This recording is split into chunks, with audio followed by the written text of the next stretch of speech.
Bonjour à toutes et à tous, c'est avec beaucoup de joie que je vous retrouve là maintenant pour vous parler de ma conférence sur l'hypnose, auto-hypnose, comment ça marche. Alors, je vais vous partager mon écran pour que vous puissiez voir. Très bien. Donc, normalement, vous devez voir la présentation. Alors, donc, hypnose, auto-hypnose, quand on parle de cette notion-là, la notion d'inconscient est incontournable. Donc, on va parler également des pouvoirs de l'inconscient. Et puis, en fait, on va se focaliser quand même sur l'hypnose ericksonienne. Et vous en saurez plus à l'issue de cette conférence, justement. Alors, mon écran veut bien marcher.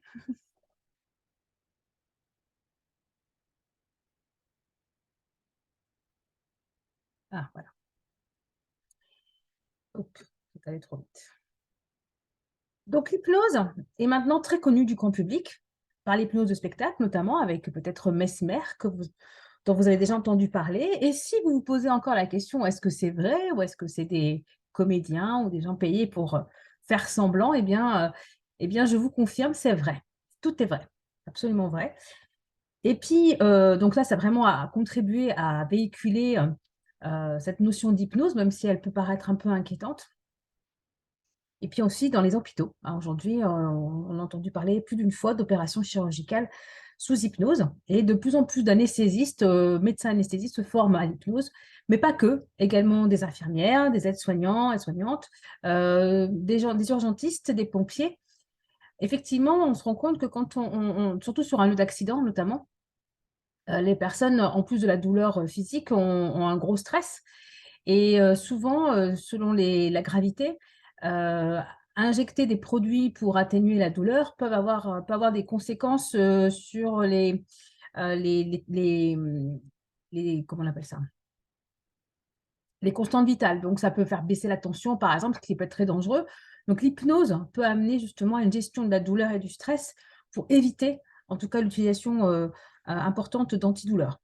Donc, de plus en plus, effectivement, je sais que sur Annecy, notamment, tous les urgentistes et les pompiers se forment, sont en cours de formation en hypnose. Alors, l'hypnose fait partie de la grande famille des thérapies brèves. Donc, je vous ai déjà dit dans d'autres vidéos, mais je vous le redis aujourd'hui, il y a environ 250 sortes de thérapies différentes.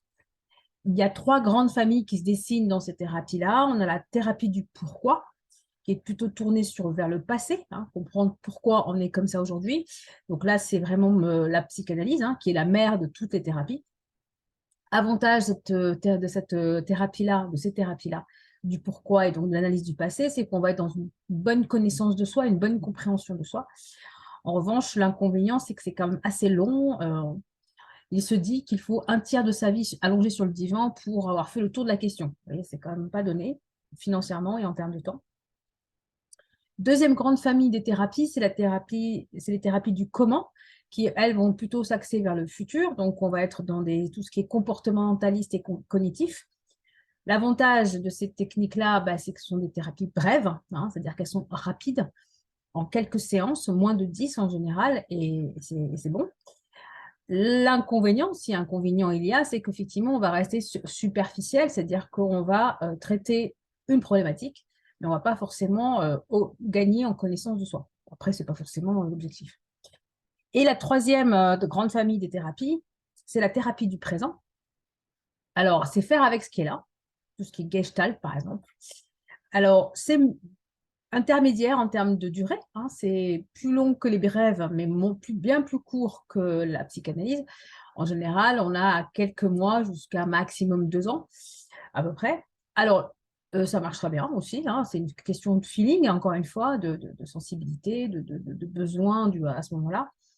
Dans sa vie, on peut être amené à faire un peu de tout finalement selon ce qui se joue en nous. Et l'inconvénient de cette grande famille, si inconvénient il y a, à chaque fois, bien sûr, c'est pas systématique, ce serait, on apprend tellement à faire avec ce qui est là, sans chercher forcément à le changer, hein, c'est vraiment dans l'acceptation de ce qui est là.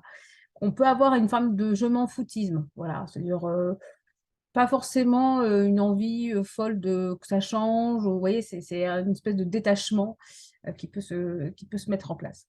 Mais ce n'est pas non plus obligatoire. Alors, vous me direz, l'hypnose, elle se met dans quelle catégorie, dans quelle famille de thérapie? Alors, elle est plutôt dans les thérapies dites brèves, donc du comment, même si on va quand même traiter les blessures du passé avec notamment tout ce qui est traumatisme, avec le protocole trauma qu'on utilise en hypnose. Mais on ne va pas non plus creuser, c'est-à-dire qu'on ne va pas demander à la personne de revivre son trauma, etc. Non, on ne va pas être forcément dans la recherche d'une compréhension profonde des choses, on va juste soulager, libérer toute la charge émotionnelle liée au souvenir. Donc, effectivement, l'hypnose est une thérapie brève, donc 10 séances max, mais vraiment max, quoi. Après, vous pouvez revenir selon la problématique, mais franchement, en quelques séances, en général, vous avez déjà un mieux-être certain. Alors, l'hypnose repose sur un postulat de base essentiel. Ce n'est pas le cas de toutes les thérapies, c'est le cas de la psychanalyse, mais ce n'est pas le cas de toutes les thérapies. Donc, c'est important de comprendre que c'est un postulat, hein, c'est une façon d'analyser les choses, de modéliser un peu notre fonctionnement psychique. Donc, il se trouve que l'hypnose, elle s'appuie sur le postulat que nous avons un inconscient. Donc, au-delà de notre conscience, qui n'est pas atteignable, qui n'est pas pilotable, qui n'est pas, voilà, qui nous est même inconnu quelque part, qui est à la fois puissant et plein de ressources, d'accord? Et c'est vraiment en passant par l'inconscient que nous allons pouvoir nous transformer, parce que c'est lui le grand programmateur. OK? Alors, du coup, je vous propose le programme suivant. On va forcément explorer la notion d'inconscient, c'est incontournable dans le cadre de l'hypnose. Ensuite, on va vraiment s'attacher à comprendre ce que c'est que l'hypnose dans l'histoire, mais surtout en insistant sur la partie Milton Erickson, qui est quand même le père de l'hypnose moderne, qui est utilisée partout. Par défaut, c'est souvent de l'hypnose ericksonienne. Ensuite, on va vraiment regarder en détail comment marche l'hypnose, et notamment cet état de transe qui semble à la fois mystique et inquiétant, mais qui, vous allez voir, est très, très naturel. Et puis, pourquoi faire de l'hypnose et pour qui aussi. Ensuite, on fera un petit test pour savoir si vous êtes susceptible à la transe. Et je vous parlerai également d'auto-hypnose sur la fin. Ça vous va? Allez, c'est parti. Donc, on va parler maintenant l'inconscient. Alors, l'inconscient, je bouge ma photo pour que vous voyez le titre. Qu'est-ce que l'inconscient? Eh bien, faites confiance à votre inconscient, cet immense réservoir de solutions. Alors, la notion d'inconscient aujourd'hui ne nous étonne plus. Hein. Ce n'est pas un mot que vous découvrez avec moi aujourd'hui. Et d'ailleurs, le langage psychanalytique, puisque c'est à la base, c'est la psychanalyse, est entré dans notre vocabulaire, mais alors complètement. On parle facilement de lapsus, de l'acte manqué, et même des messages des rêves. Hein. Très, très, voilà, on est très à l'aise avec ça. Et cependant, l'inconscient reste mystérieux. C'est comme la face cachée de la Lune. On sait que c'est là, mais on ne sait pas trop à quoi ça ressemble. Alors, selon Freud, vous l'avez reconnu, il nous dit, lui, que l'inconscient est une autre scène dissimulée au regard où se joue notre existence. Carrément. Notre vie se joue dans cette scène qui est dissimulée au regard. Alors effectivement, l'inconscient nous place face à une vérité dérangeante. Des émotions, des fantasmes, des idées que nous ignorons peuvent déterminer notre vie davantage que notre volonté. Comme si finalement ça nous échappait totalement et qu'on n'y pouvait pas grand-chose, quoi. Alors là, l'inconscient, c'est quand même une vieille histoire. L'intuition d'un savoir intérieur caché n'est pas récente. Hein. D'ailleurs, vous allez voir, c'est plutôt les philosophes qui se sont accaparés cette notion. Alors, au IVe siècle, on apparaît dans le Talmud cette notion que nos songes nous parlent de nos aspirations secrètes et de nos désirs inavouables, déjà. Au XVIIe siècle, notamment avec Spinoza, il déclarait que les causes véritables de nos actions nous sont presque toujours cachées. Oups. Et puis alors, on a une pause pendant le XVIIIe siècle parce que c'est le siècle des Lumières. Et le siècle des Lumières, on est plutôt dans l'idéalisation de la conscience et de la rationalité. Et donc, on va mettre de côté l'inconscient parce que c'est un peu, on ne sait pas trop ce que c'est confus. Donc, on le met de côté. Et ça réapparaît de manière plus formelle au XIXe siècle avec le philosophe Schelling qui dit que l'inconscient est un élan vital qui unit les profondeurs de l'esprit et de la nature. C'est très joli, mais on ne sait pas trop ce que ça veut dire. Alors après, nous avons Schopenhauer, notre grand optimiste, je rigole, qui imagine, lui, des forces inconscientes qui régiraient à la fois les hommes et l'univers. Là aussi, ça reste très mystérieux. Nietzsche, lui, a l'intuition d'un soi invisible, maître plus puissant que le moi, qui est le guide qu'il nous faut écouter, car le conscient est un état personnel imparfait. Voilà. Notre petite voix intérieure, quelque part, j'imagine. Alors là, c'est les philosophes qui se sont vraiment accaparés cette notion d'inconscient d'une manière plus ou moins claire. Il faut attendre la fin du XIXe siècle pour que les médecins s'en emparent en soignant les malades mentaux, par l'hypnose justement, déjà. En 1889, Freud, lors d'un voyage à Nancy, observe son confrère Hippolyte Bernheim, qui traite par cette méthode, donc par l'hypnose, les patients névrosés. Alors, cette expérience va montrer à Freud qu'un autre moi coexiste avec la personnalité consciente. Là, il va l'observer. Alors, c'est marrant parce que Freud va voir l'hypnose, mais va en déduire toute la psychanalyse, mais il ne va pas utiliser l'hypnose. Bon, voilà, c'est son choix. Pierre Janet, qui est psychologue, propose en 1889 le terme de subconscient, hein, au-delà du conscient. Finalement, c'est comme l'inconscient, c'est tout à fait similaire. Mais comme tous les psys de son temps, il pensait que cette part inconsciente était un état pathologique, hein, une dissociation psychique dysfonctionnante, hein, une névrose grave, quoi. Alors, il faut vraiment, vraiment attendre Freud pour que finalement, lui comprenne que nous avons tous un inconscient, en tout cas, c'est ce qu'il déclare. Et donc là, il invente un inconscient qui parle, se déchiffre et guérit. Un inconscient peuplé de désirs sexuels, agressifs, mégalos, inavouables, de pulsions de vie et de mort, et qui possède des lois internes. Et puis après Freud, nous avons Jung qui va nous dire que notre inconscient est présent dès notre naissance. À côté de l'inconscient individuel se tient aussi l'inconscient collectif, un inconscient collectif qui nous relie à nos ancêtres. Et nos inconscients se parlent, dialoguent entre eux. Voilà un peu pour retracer l'histoire. Alors, qu'en est-il aujourd'hui? Alors, aujourd'hui, ce qu'on sait, c'est que nous avons un inconscient dit statique qui se manifeste par ce qu'on appelle les réflexes, les apprentissages et les habitudes. Tout ce que vous faites en automatique. Ça appartient à l'inconscient puisque ce n'est pas la conscience qui le gère. Il faut bien que ça aille quelque part. Voilà. Et puis, nous avons un inconscient dynamique qui, lui, se manifeste par les lapsus, les rêves, les actes manqués et les dénis. Les dénis qui peuvent aller très loin, jusqu'au déni de grossesse, hein, quand même. Pas rien. Alors, on a aujourd'hui, au niveau de la science, pas identifié de fonction cérébrale dédiée à l'inconscient ou à la conscience. Quand on fait des imageries médicales du cerveau pendant le sommeil paradoxal pendant lequel on rêve, donc là, on sait que c'est l'inconscient qui est aux commandes. Il n'y a pas de fonctionnement différent de celui qu'on a quand on est réveillé et conscient. Donc, ce n'est pas vraiment une zone du cerveau. Le conscient et l'inconscient, on ne sait pas trop exactement encore biologiquement comment ça fonctionne. On peut juste observer la manifestation de l'un et de l'autre. Alors, ce qui est intéressant, c'est de voir tout ce qui concerne l'apprentissage. Tout ce que nous arrivons à faire en automatique, avant que ce soit le cas, eh bien, ça passe par 4 étapes. La première étape, c'est que nous sommes d'abord inconsciemment incompétents. Nous ne savons pas que nous ne savons pas. Puis, on va se rendre compte qu'on ne sait pas. Et on va devenir consciemment incompétent. Nous savons que nous ne savons pas. On va du coup prendre des cours, apprendre, voilà, se former. Et là, on va galérer. Et on va être consciemment compétent. C'est-à-dire qu'on le fait mais avec beaucoup de conscience, ça nous fatigue beaucoup. Et c'est la phase d'apprentissage. On va apprendre. et au point où finalement, on aura tellement bien appris qu'on va devenir inconsciemment compétent, c'est-à-dire c'est devenu automatique. Alors, je vous donne un exemple concret.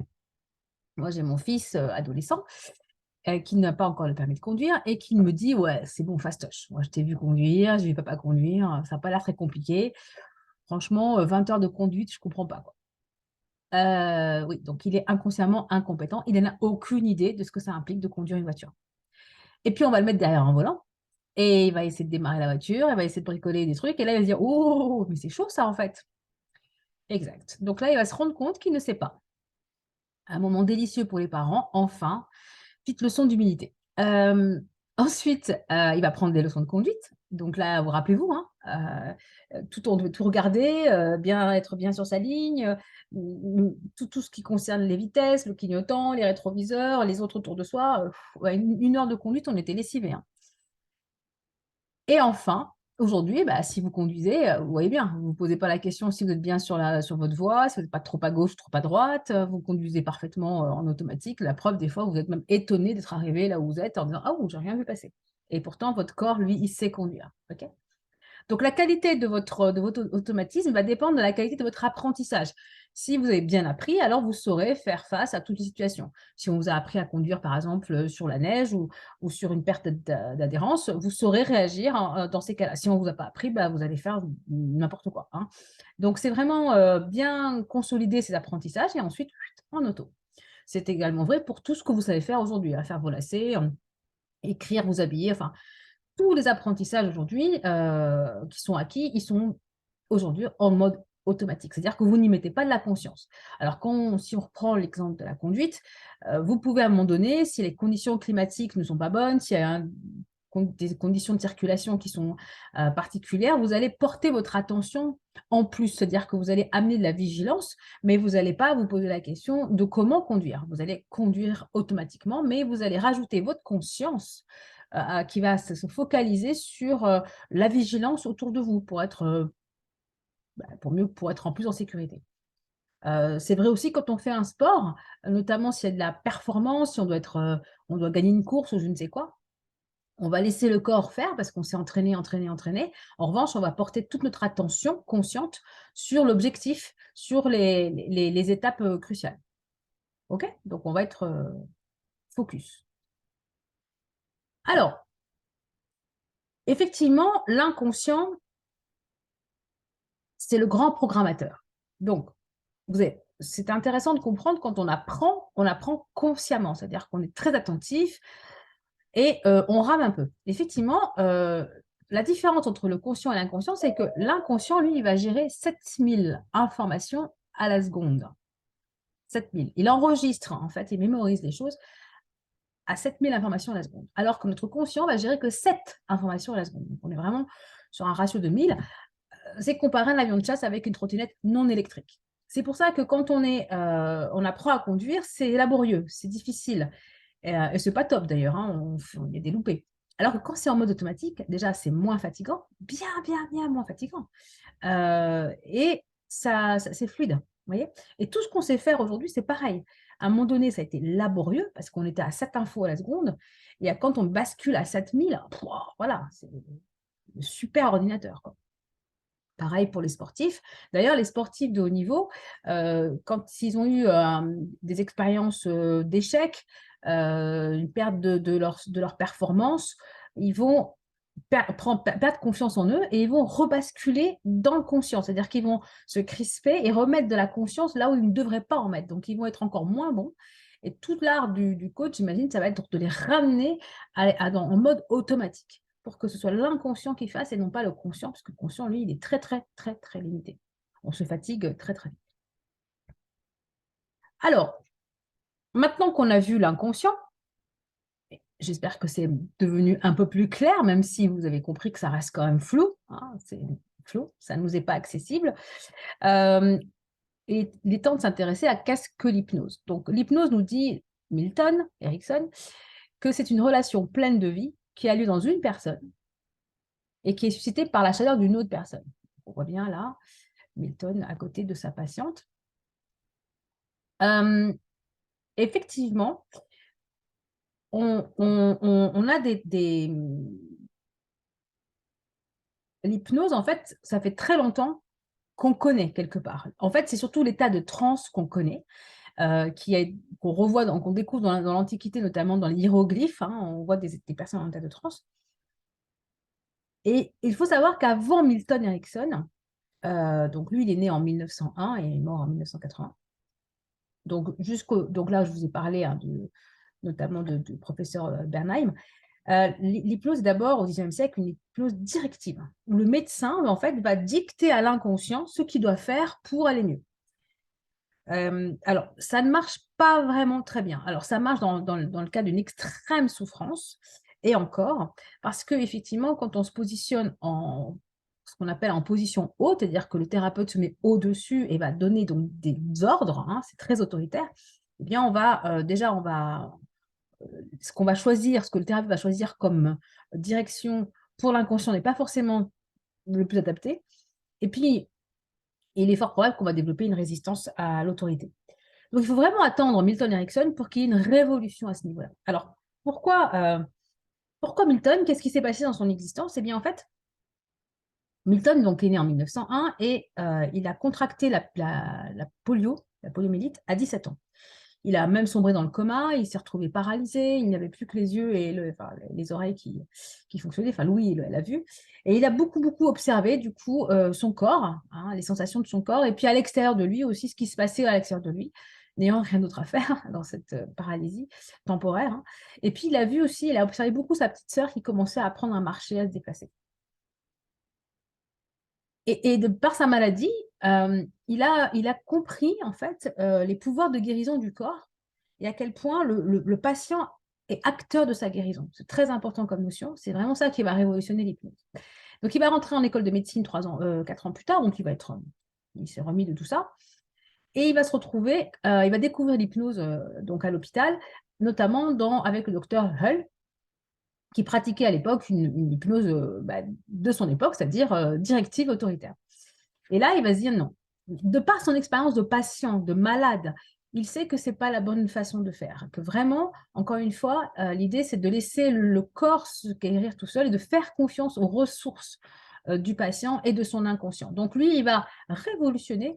Un petit jeune de 21 ans qui dit « Ouais, non, oui, mais non, non, on ne va pas faire comme ça. » C'est gonflé, mais n'empêche que ça va donner des résultats parce que la posture du thérapeute est dite du coup basse, où en fait il va faire des suggestions, vous pourriez, il se pourrait que, et il va juste laisser faire l'inconscient. Alors il va d'abord emmener cet état de transe en créant un relâchement du mental avec de la confusion notamment, pour que le mental lâche. Et ensuite, il va faire des suggestions du flou, en fait, du flou qui va lui permettre à l'inconscient d'activer ses propres ressources parce qu'il sait, l'inconscient sait très bien ce qu'il a à faire. Et Milton l'a très, très bien compris par son expérience de malade.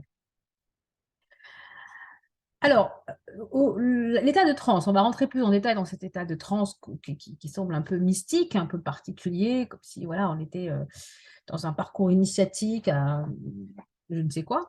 En fait, c'est un état parfaitement naturel que vous connaissez tous, mais obligatoirement, ça fait partie de nos équipements d'humains. D'abord, il y a la transe de distraction qu'on connaît tous très bien. C'est quand vous êtes par exemple au volant, on va reprendre encore l'image de la voiture, et que vous conduisez, donc votre corps conduit, hein, il n'y a pas de souci, et vous pensez à autre chose. Consciemment, vous êtes en train de analyser ce qui s'est passé, ou imaginer ce qui va se passer, faire votre liste de courses, peu importe, mais vous n'êtes pas, votre conscient, il est en train de faire autre chose. Eh bien, et d'ailleurs, c'est là que vous allez vous étonner en disant, oh, je suis déjà passé le rond-point, je n'avais pas vu venir, enfin voilà. Et si vous êtes tellement en mode automatique, vous allez probablement reprendre la route que vous prenez le plus souvent, même si ce n'est pas là où vous voulez aller. Vous allez vous rendre compte un peu tard, en disant, ah zut, j'aurais dû tourner à droite et j'ai oublié. Donc cet état de transe, de distraction, c'est un état de dissociation, c'est-à-dire que votre inconscient fait quelque chose, en l'occurrence c'est conduire, et votre conscient, lui, fait autre chose de différent, qui est penser à sa liste de courses ou je ne sais quoi. C'est aussi le cas des enfants qui sont très souvent en transe. Rappelez-vous quand on était enfant à l'école et qu'on regardait par la fenêtre et qu'on décrochait en fait. Vous voyez, on était ailleurs, dans la lune, hein. On nous disait, mais t'es où là? T'es où? Et on pouvait même claquer des doigts pour qu'on revienne parce qu'on était parti loin. Et on ne voyait même plus ce qu'il y avait devant nous. On était juste parti ailleurs. Un ailleurs d'ailleurs pas forcément clair pour nous. Eh bien, ça, c'est des moments que les enfants font souvent, notamment à l'école. En fait, ils se rechargent. C'est une pause du cerveau, ils se rechargent. Et puis quand ils jouent, c'est pareil, voilà. Donc ça, c'est un état de rêverie, un état où on est ailleurs. Et notre corps, lui, fait autre chose. Et puis, il y a la transe d'hyperconcentration que nous connaissons tous aussi. Alors, effectivement, c'est beaucoup les sportifs de haut niveau, mais pas que. Typiquement, là, si je vous ai mis un skieur ou une skieuse, donc là, le corps sait skier, il n'y a pas de souci, hein, il sait comment il faut appuyer à droite, à gauche, il n'y a pas de question à se poser, le corps, il sait faire, comme la voiture. Et là, pour le coup, le conscient, lui, il ne va pas rêvasser, il va être hyper focus sur l'objectif. Donc, on va avoir quelque chose qui converge. Le conscient et l'inconscient sont effectivement dissociés. Chacun fait quelque chose de différent. En revanche, ils convergent à le même objectif, c'est-à-dire la performance, quoi. Donc là, le skieur va avoir son conscient hyper focus, non pas sur son corps, mais sur la prochaine porte, la ligne d'arrivée, etc. OK? Et ça, quand on est hyper concentré sur nos tâches, c'est la même chose. C'est-à-dire, on va perdre la notion du temps. Vraiment, on a l'impression que la notion de temps disparaît. Sauf si le temps fait partie de la performance. Par exemple, les chirurgiens, le temps fait partie de la performance, si on peut appeler ça comme ça. Et donc, ils ne vont pas perdre cette notion-là parce elle est vraiment importante. Je pense que pour les sportifs, notamment c'est pareil. Donc, il y a quand même cette notion de temps qui peut être ressentie parce qu'elle fait partie de la performance. Mais nous, par exemple, quand on est en train de travailler, de se concentrer sur quelque chose, mais en plus quand ça nous plaît, c'est d'autant plus facile, on va perdre la notion du temps. Et là, il y a vraiment une dissociation totale entre notre conscient et notre inconscient. Donc ça, c'est quelque chose de complètement naturel que vous connaissez forcément très bien. Alors, dans la transe, il y a 6 niveaux de transe, il faut savoir. Alors, il y a plusieurs façons de classifier ça, on va simplifier, peu importe. Donc, il y a 6 niveaux de transe, du plus superficiel au plus profond. Pour les personnes qui vont se retrouver sur scène avec Mesmer, ils vont être sélectionnés parce qu'ils sont capables d'aller jusqu'au 6e niveau. Donc, le premier, c'est être ce qu'on appelle la catalepsie légère, c'est-à-dire des mouvements des yeux en général, des paupières. Le deuxième niveau catalepsie majeure, ça va être une partie du corps qui peut être bloquée, le bras, voilà. Et puis après, on a l'amnésie, c'est-à-dire oublier par exemple le chiffre 7 et compter sur ses doigts et arriver à 11, hein, typiquement. Donc ça va être utilisé en spectacle, mais c'est aussi la capacité d'oublier, par exemple, la séance d'hypnose, si elle a été un peu douloureuse, comme un rêve. Vous savez, le matin, on s'en souvient, puis au fur et à mesure de la journée, il s'estompe, et bien, ça sera le même principe. On a le 4e niveau qui est de l'amnésie, pardon, l'anesthésie.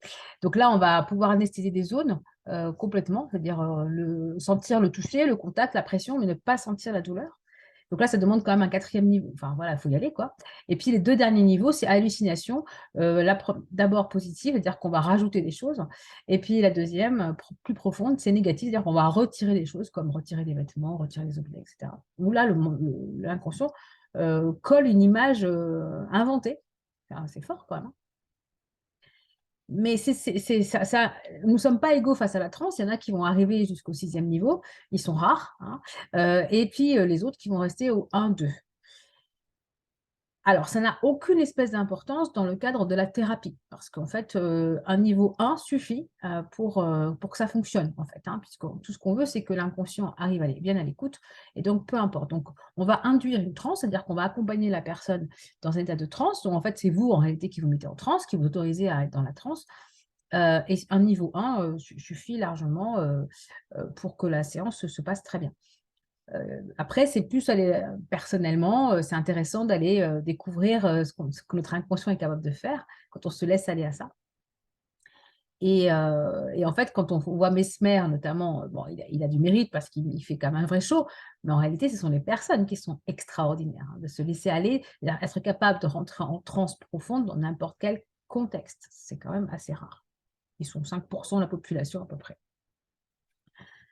Alors maintenant, l'hypnose, dans quel but, hein, parce que c'est bien joli tout ça, mais à quoi ça sert? Qu'est-ce qu'on peut guérir? Qu'est-ce qu'on peut solutionner avec l'hypnose? Alors, l'arrêt du tabac. Donc, l'arrêt du tabac, ça va être... il faut d'abord être motivé, clairement. Une personne, donc moi, je demande toujours entre 1 à 10, votre motivation, elle est à combien? en dessous de 7, c'est pas la peine, ça ne marchera pas, parce il faut quand même un engagement fort. L'arrêt du tabac, quand la personne est motivée, quand elle veut plus la cigarette dans sa vie parce qu'elle ne lui sert plus à rien ou qu'elle lui sert de moins en moins et qu'elle ne se reconnaît plus dans cette personne qui fume, qu'elle a peur pour sa santé, eh bien, ça va être assez facile parce qu'il n'y a pas vraiment de bénéfices. Il y a moins de bénéfices à rester à fumer. Surtout, moi, la plupart des gens qui viennent me voir, ils aiment déjà plus ça. Il n'y a plus vraiment de plaisir. C'est assez rare qu'il y ait encore un plaisir de fumer. Ils se disent, mais je ne sais même pas pourquoi je fume. Par habitude, ça n'a plus de sens. J'y prends même pas de plaisir. Donc souvent, il n'y a même pas de plaisir à fumer. Donc ça va. Ça, c'est easy, hein. Vraiment, l'inconscient va se dire, bah, on va lâcher. Évidemment qu'on va lâcher. C'est plus difficile pour le poids. Pourquoi? Parce que manger, bah, c'est un vrai kiff, quoi. On adore tous manger. D'ailleurs, il faut garder cette notion de plaisir de manger. Et donc, bien sûr qu'il y a cette compensation émotionnelle. Je ne suis pas bien, je mange. Donc, voilà, ça va être compulsif. Donc ça va être néfaste. Mais en même temps, c'est bon. Donc et ça donne vraiment du plaisir. Donc là, ça va être plus délicat, on va dire. Ça va prendre peut-être plusieurs séances pour déjà identifier pourquoi on a ces compulsions. Et c'est nettoyer, hein, nettoyer. Est-ce que c'est le stress? Est-ce que c'est la frustration? Est-ce que c'est des traumas? Enfin bref, donc il faut quand même mener l'enquête et nettoyer tout ce qui va générer ces pulsions de manger.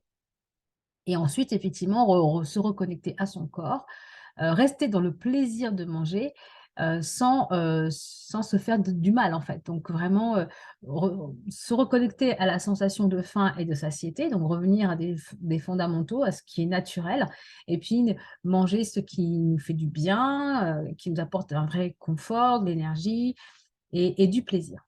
Voilà, donc ça va être plus délicat parce qu'il y a des bénéfices secondaires à continuer à manger. Donc, il faut être prêt à ça.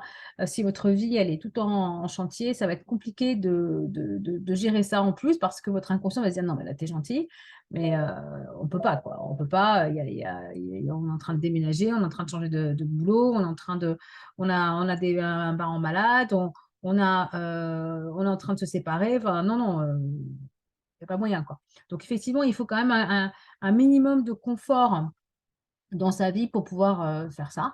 Après, c'est une question personnelle, hein. Moi, je ne juge pas si c'est une bonne idée ou pas, si la personne se le sent. Et si vraiment pour elle, c'est fondamental pour que le reste soit plus facile à porter, il n'y a pas de souci. On y va. Ensuite, on n'a pas, je suis allée un peu vite, la gestion du stress. Alors, la gestion du stress, donc, elle peut générer des troubles du comportement alimentaire, mais pas que, ça peut créer de l'anxiété, des angoisses. Vous allez voir, ça va perturber aussi votre sommeil. Donc là, ça va être tout un travail déjà, est-ce que j'ai raison d'être stressée? Est-ce que c'est pas moi qui surenchéris avec mon interprétation de ce qui m'arrive? Bon, prendre du recul, changer notre façon de voir aussi les choses.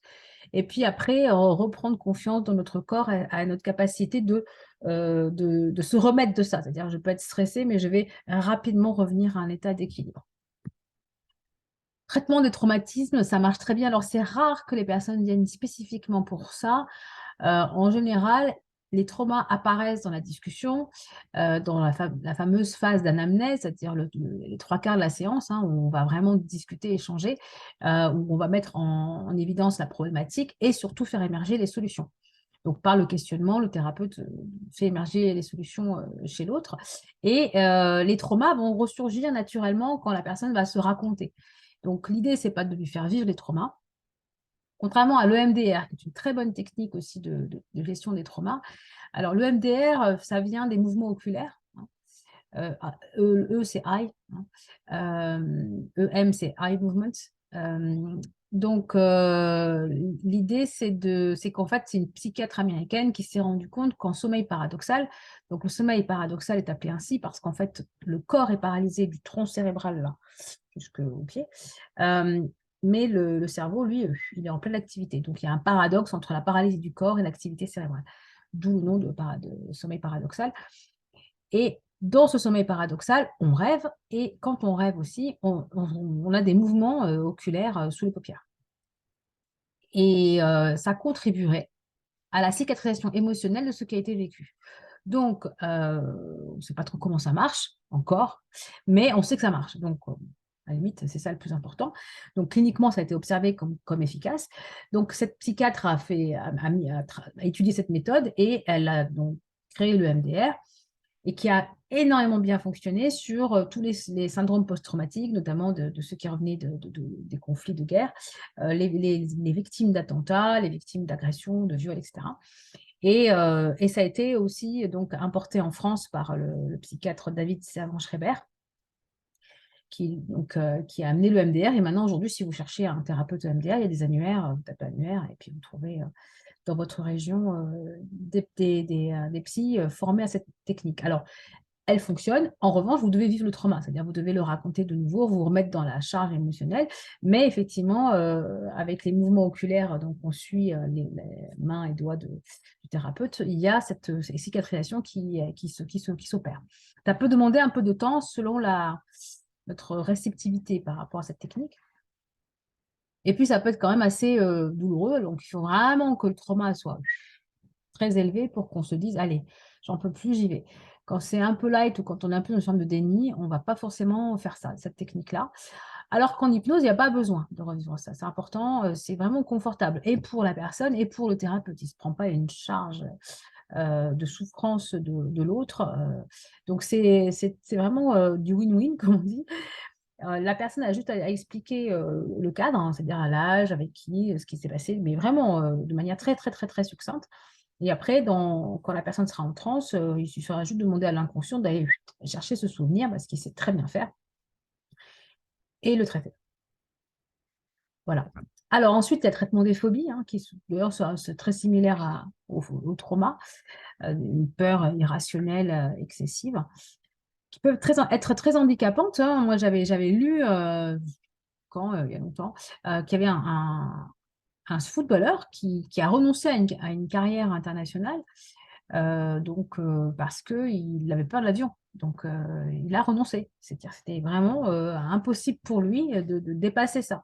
Ce qui est quand même d'une tristesse absolue. Alors après, peut-être que ça l'arrangeait aussi, hein, on ne sait pas trop, mais en tout cas, sachez que si vraiment il y a quelque chose qui vous handicape, qui vous empêche, que ce soit la voiture, les tunnels, l'autoroute, parce que c'est vraiment handicapant, l'avion, donc, n'hésitez pas à faire quelque chose par rapport à ça. Si vous avez vraiment des phobies qui sont en lien avec votre quotidien, qui vous mettent dans des états pas possibles et qui donc vous empêchent de fonctionner normalement, ne restez pas comme ça.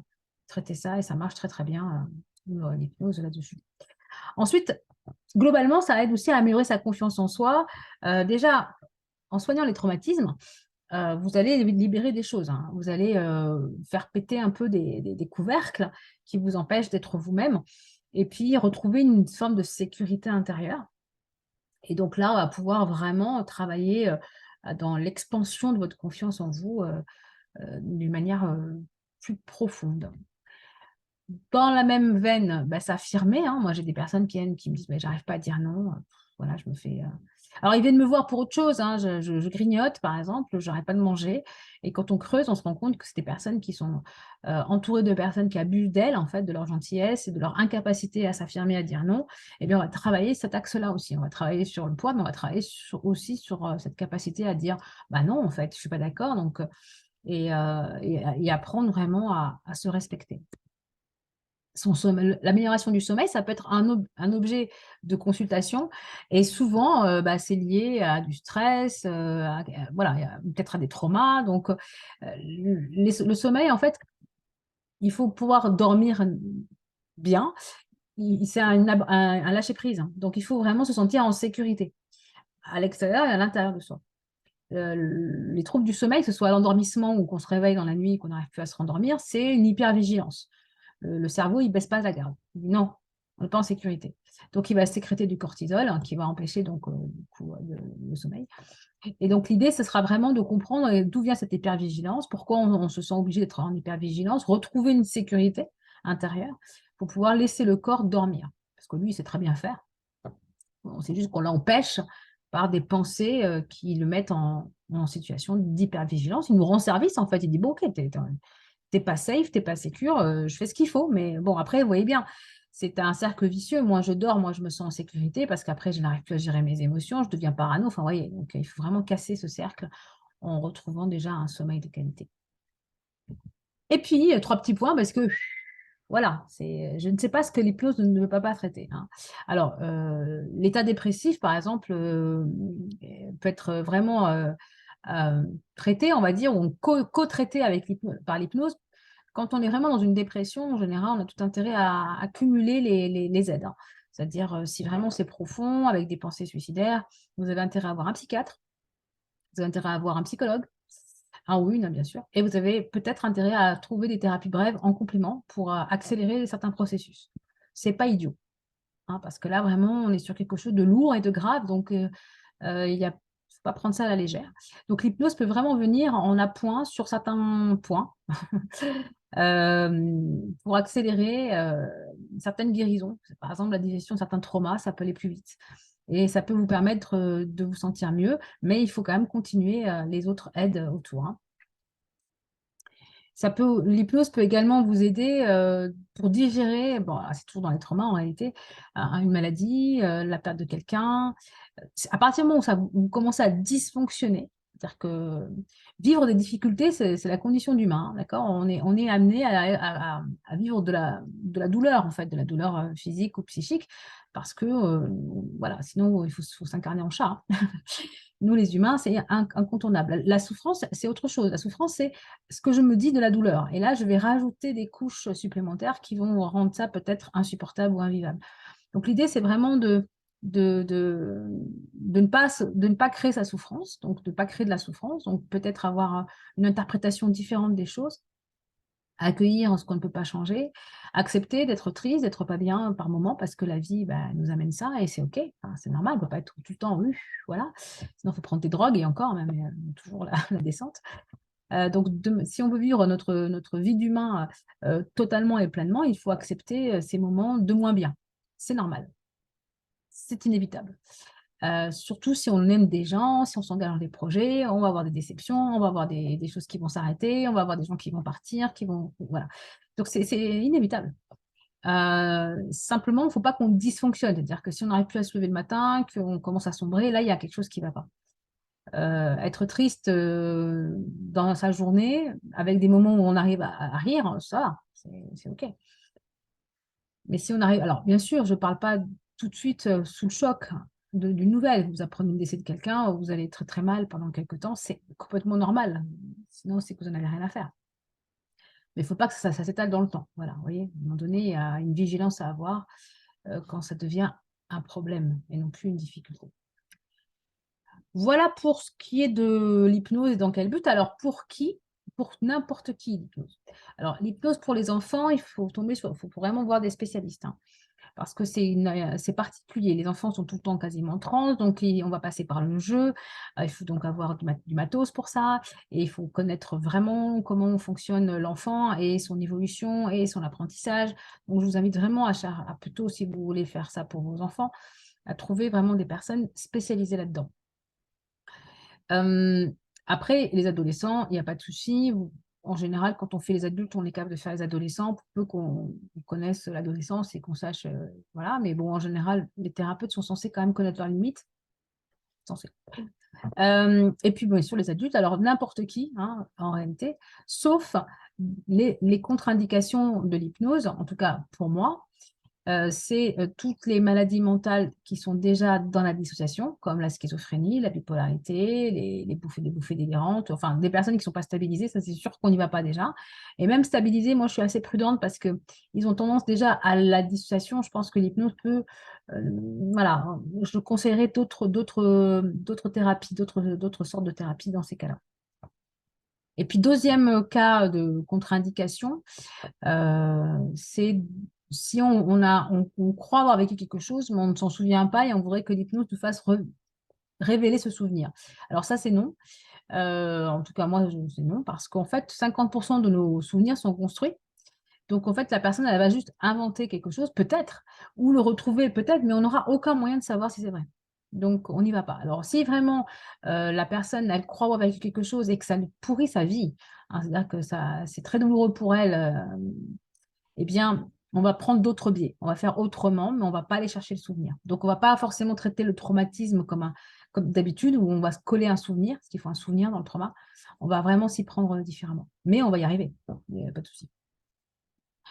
Alors, je vais vous faire un petit test de suggestivité. Donc là, je vous invite à jouer le jeu chez vous, là, tranquillou. Donc là, vraiment, l'idée, c'est vraiment de jouer le jeu, c'est-à-dire de vous autoriser à vivre l'expérience complètement pour vous. Donc, de vous mettre dans une bulle, il faut quand même relativement être à l'aise et au calme pour s'autoriser à se lâcher prise, cet éventuel lâcher prise. Donc, je vous invite à joindre vos mains comme ça et à sortir, on va tendre vos deux index et à faire en sorte qu'il y ait à peu près 1 centimètre d'écart entre les deux. Voyez. Et là, je vais vous demander de vous concentrer très très fort sur ces 1 centimètre d'écart, sur vraiment l'écart entre vos deux index. De vous concentrer très très très très fort et de sentir que vos deux index n'ont qu'une envie, c'est se toucher. Vraiment, ils sont attirés l'un par l'autre de manière irrésistible, comme s'ils étaient aimantés. Et vous sentez que de plus en plus, il est agréable et facile de laisser aller, de laisser ces deux doigts se toucher de plus en plus et de plus en plus et de plus en plus, complètement attirés l'un vers l'autre de manière irrésistible. Et quand ils se touchent enfin, c'est comme s'il y avait une super glue qui les liait, impossible de le détacher, même si vous essayez très très très fort, impossible de détacher vos doigts, impossible de les détacher. Ils sont complètement collés l'un à l'autre, indissociables, totalement collés. Alors peut-être qu'à ce moment-là, pour certains, il ne s'est rien passé. Pour d'autres, ils sont arrivés à décoller leurs doigts facilement. Et pour les autres, ben, eh bien, les doigts sont parfaitement collés et impossible de les décoller. Alors, pour qu'ils se décollent, je vais compter jusqu'à 3. Et à 3, vos doigts se décolleront.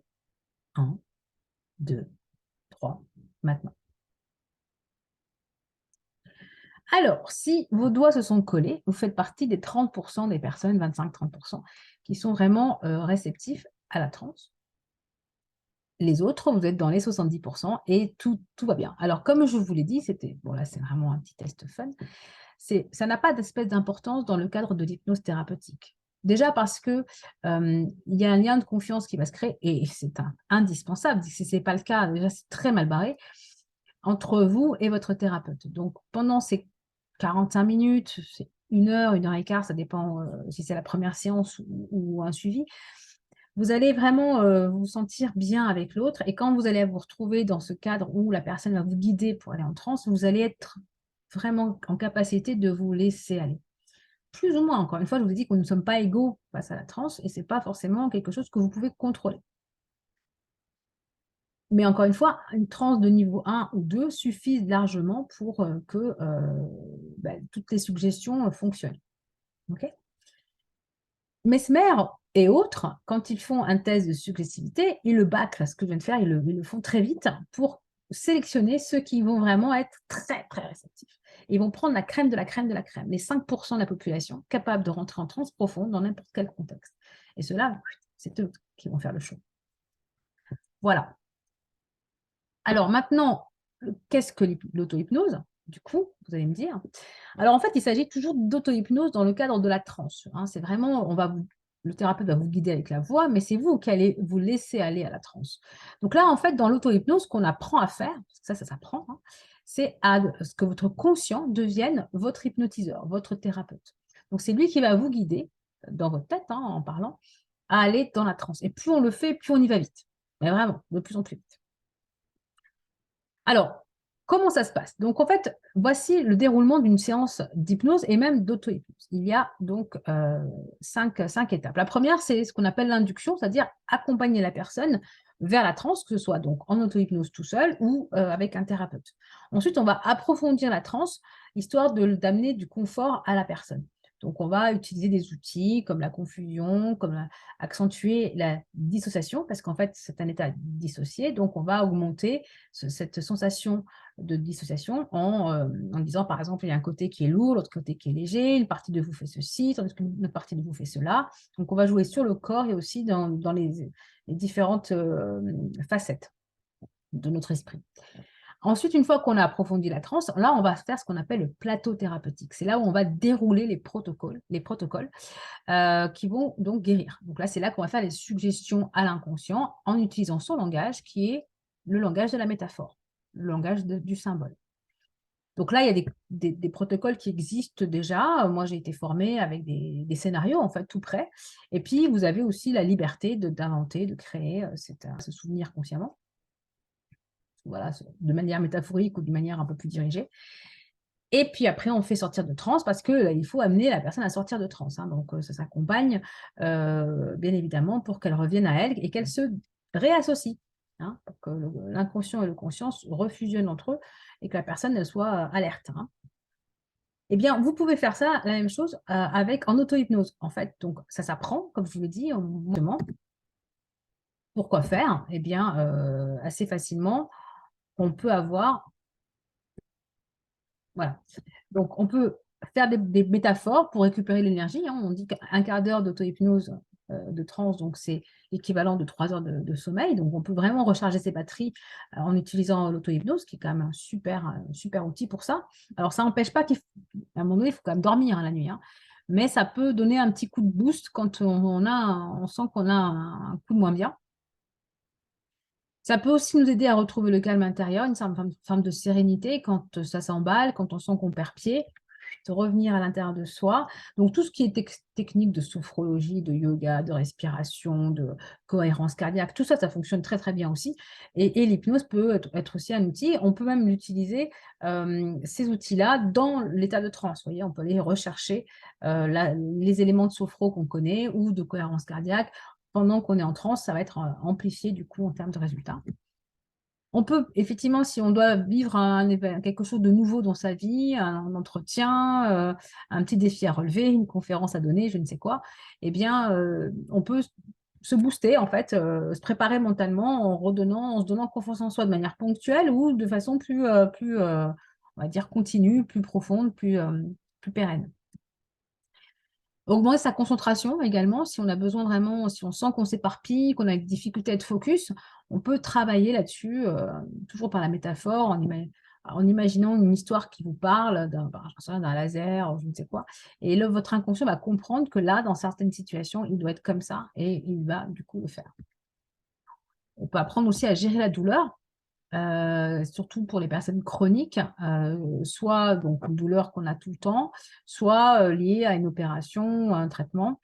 Donc là, on peut vraiment apprendre à gérer cette douleur, à faire en sorte qu'elle s'amoindrisse, qu'elle devienne moins présente, moins prégnante et qu'elle nous laisse, vivre notre vie.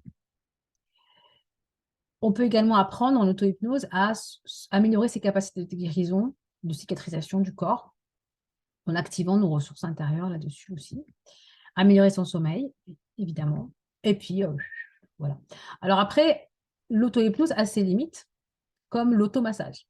C'est-à-dire que nous avons des angles morts et que, comme en automassage, on aura du mal à se faire un bon massage du dos, eh bien en auto-hypnose, on aura du mal à aller dans certaines zones d'ombre de notre histoire ou de notre personnalité. Et donc là, on va avoir besoin du thérapeute qui sera un miroir et qui nous montrera ce qu'on ne peut pas voir. Donc, notamment dans la compréhension de ce qu'on vit, dans le questionnement, en fait. Donc, moi-même qui utilise l'auto-hypnose, je vais, quand j'arrive en butée de ce que de ce que je peux faire, je vais quand même consulter, passer plus vite, et même pour passer tout court, parce qu'en auto-hypnose, je ne serais pas arrivée. Tant que je n'ai pas compris ce qui marchait pas, et souvent, on a besoin quand même de l'autre pour y voir clair. Voilà. Mais ça reste quand même un outil super puissant au quotidien pour tout ça. Voilà, voilou. Bah, écoutez, j'arrive à la fin de cette conférence. J'espère que ça vous a plu. Je vous laisse ma chaîne YouTube, hein, donc si vous tapez sur YouTube Amaluré, vous tomberez sur moi, ainsi que mon compte Facebook et Instagram, où je laisse des vidéos notamment, et puis mon site internet aussi, hypnothérapeute-ur, donc de Uret, .ch et .fr, les deux existent. J'espère que ça vous a plu. N'hésitez pas à me laisser des commentaires, je serai ravie, ou des questions, hein, si vous avez des questions à me poser, je serai ravie d'y répondre. Et puis, j'espère vous revoir bientôt. Merci de votre présence et très très belle journée à vous. Au revoir.